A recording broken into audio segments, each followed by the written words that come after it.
severity and frequency of losses and catastrophes has been increasing over the years. And the decisions that we as business leaders make every day mostly have environmental, social, and governance considerations that end up tying to sustainability implications and to ethical implications. So if you take environmental, for example, a 3 to 5 increase rise in temperature in the world could cause things like whole islands to disappear.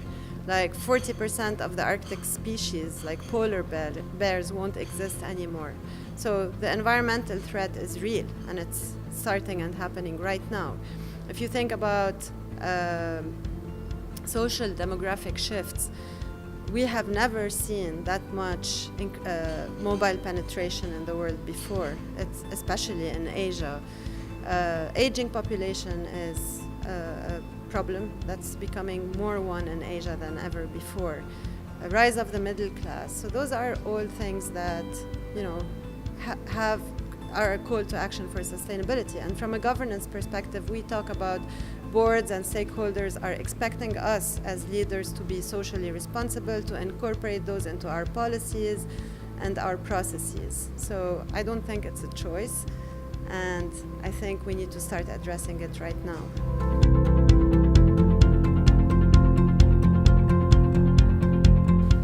It has been made simple to us by the United Nations, who has created 4 principles of sustainable insurance. And all we need to do is to pick them up and start the journey.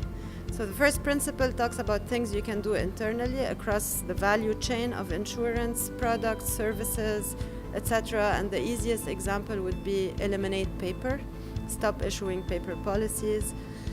Principle number 2 is how do you work with your customers and your partners to create better solutions.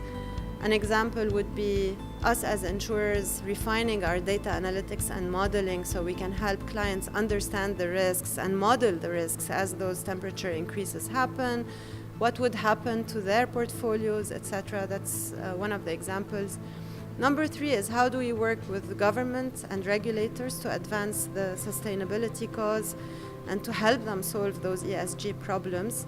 One cool example is Blue Marble, which is a consortium of 8 insurance companies, of course including AIG, that's doing work to see how we can get to the underserved communities. It's a micro-insurance consortium. It is for profit, but it's based on an agile way of working where we test products, we test pricing, etc.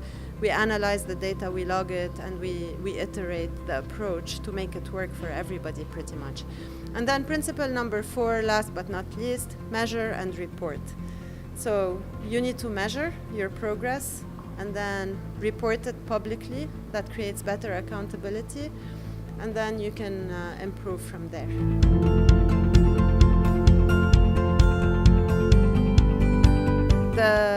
The way to do it for a topic like this is by winning the hearts and minds. It's the only way.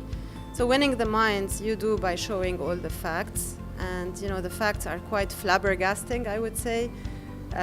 We talked about it, all the ESG changes that are happening in this world. But from a winning the hearts perspective, I think what we found, we created a sustainability council for AIG Singapore, and we asked people to volunteer from different departments, and we now have everyone from the different departments participating in that council. And then we showed them the 4 principles, we showed them the 17 sustainable goals from the UN, and we asked them what they think we should do.